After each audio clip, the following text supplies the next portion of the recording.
Hello everyone, Daria here and welcome to episode number 72 of the Slow Russian Language Podcast.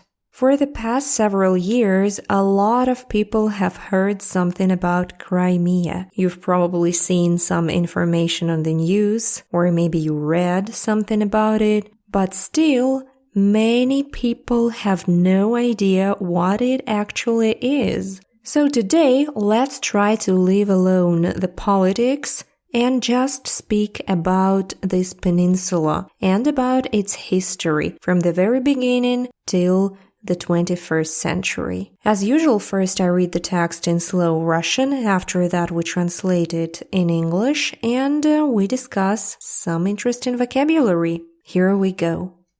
Что такое Крым? Крым – это полуостров в северной части Чёрного моря. Его площадь около 26 860 квадратных километров. Население примерно 2 миллиона человек. Что касается истории Крыма, то первые поселения появились здесь в XII веке до нашей эры. В разное время территорией владели готы, гунны, татары, армяне, монголы и так далее. В XVIII веке по указу императрицы Екатерины Второй Крым был включен в состав Российской империи.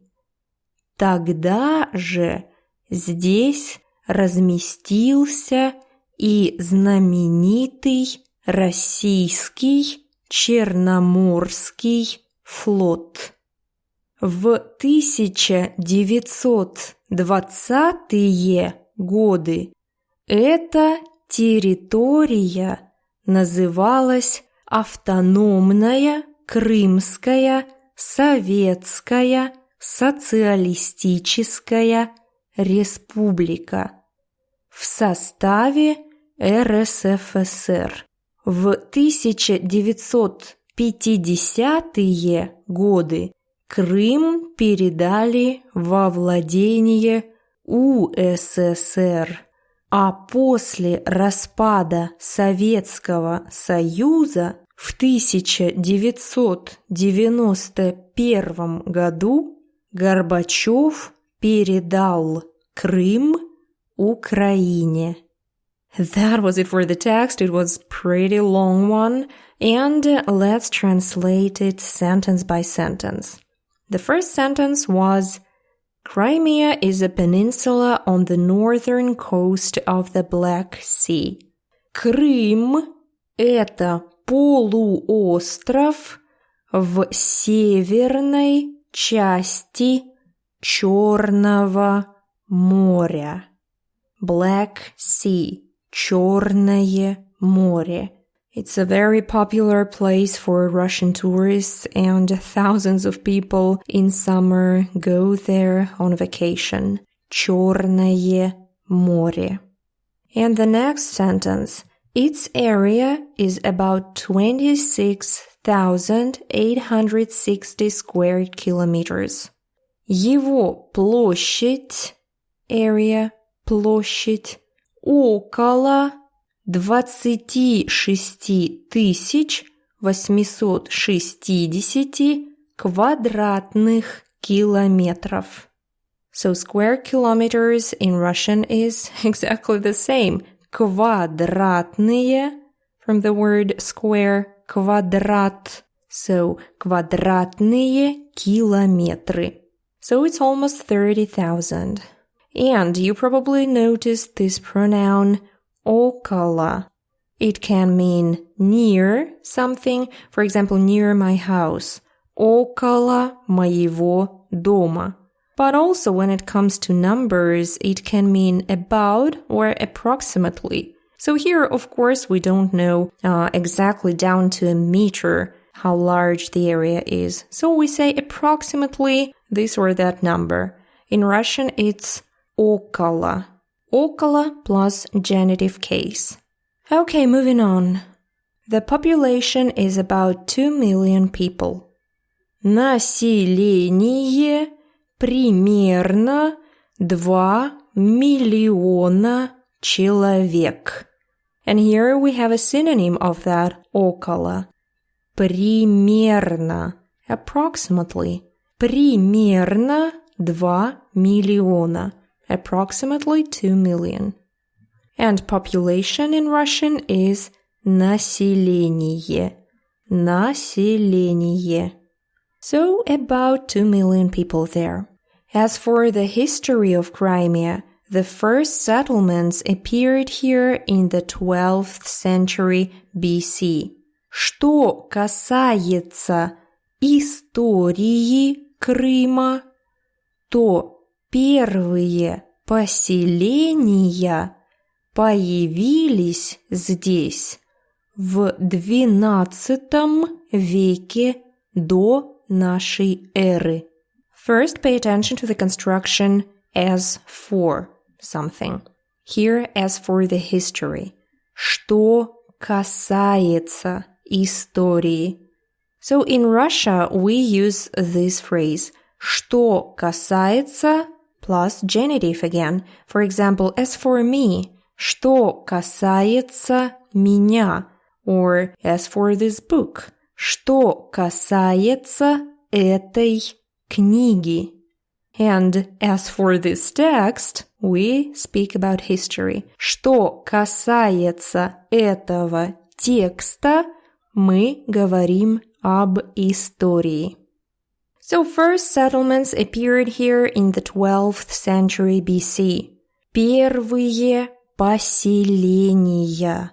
First settlements. And I want you to know that for this timeline, I mean before Common Era and Common Era, so BCE, CE, in Russian it's до нашей эры and нашей эры. Or some people say до новой эры and новой эры. Check out the show notes, please. I include the text there, so look how it's written. Okay, so Crimea is a pretty old territory. The next sentence. At different times, the territory was owned by the Goths, Huns, Tatars, Armenians, Mongols, etc. В разное время территорией владели готы, гунны, татары, армяне, монголы и так далее. So this was kind of a territory that everybody wanted, and different tribes were fighting each other to have control over it. So you see Goths, Tatars, Armenians, all those guys. Okay, the next sentence. In the 18th century, under a decree from Empress Catherine II, the Crimea was included in the Russian Empire. Then the famous Russian Black Sea Fleet was also housed here.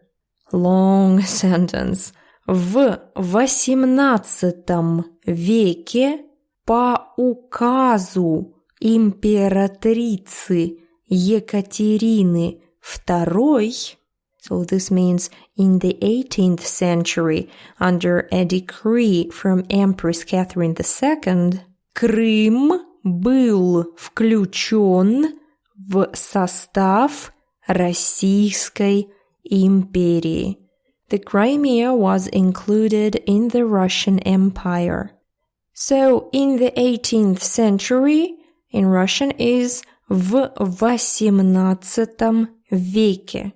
And this empress, Catherine II, or she's also known as Catherine the Great, Екатерина Великая, was extremely happy about including Crimea into the Russian Empire because it opened the Black Sea to Russians and the ability to put their fleet there.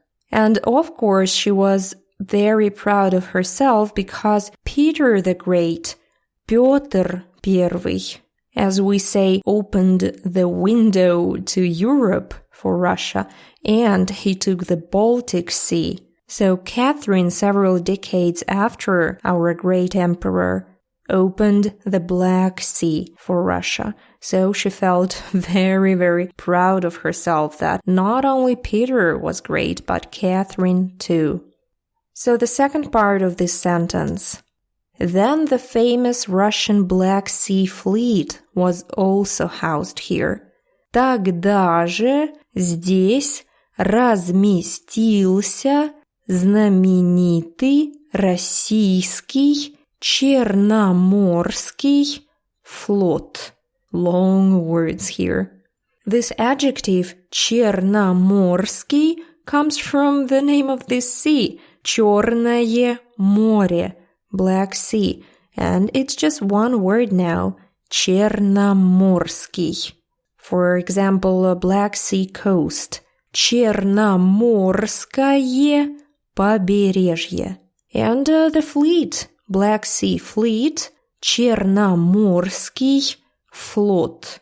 And since then, the Black Sea Fleet has always been there. Even when the Crimea was a part of Ukraine, the fleet, the Russian Black Sea Fleet, was still there because Russia and Ukraine had a special deal about this fleet. Okay, we're moving on. In the 1920s, the territory was called the Autonomous Crimean Soviet Socialist Republic, included in the RSFSR. It was Russian Soviet Socialist Republic. В 1920-е годы эта территория называлась Автономная Крымская Советская Социалистическая Республика в составе РСФСР. This is a terrible abbreviation. Russian Soviet Federative Socialist Republic. Российская Советская Федеративная Социалистическая Республика. But of course everyone says just РСФСР. РСФСР. The next sentence. In the 1950s, the Crimea was transferred to the possession of the Ukrainian SSR. So Ukrainian Soviet Socialist Republic. USSR, but it's a different one, not the Soviet Union. So usually we say Украинская ССР. The next sentence. And after the collapse of the Soviet Union in 1991, Gorbachev handed Crimea to Ukraine. После распада Советского Союза в 1991 году Горбачев передал Крым Украине. The word collapse in Russian is распад. So in 1991, the Soviet Union collapsed. Советский Союз распался. There were several Soviet republics, now they've become different countries. And there was a controversial situation about Crimea, but Gorbachev, the last leader of the Soviet Union, gave Crimea to Ukraine.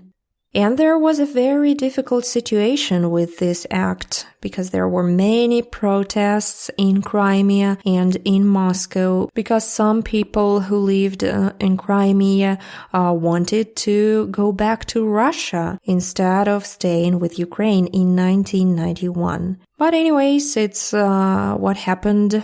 So it's not up to us to discuss if it was right or not. And now it is even more complicated today after the events of 2014. Some people call it the annexation of Crimea by the Russian Federation.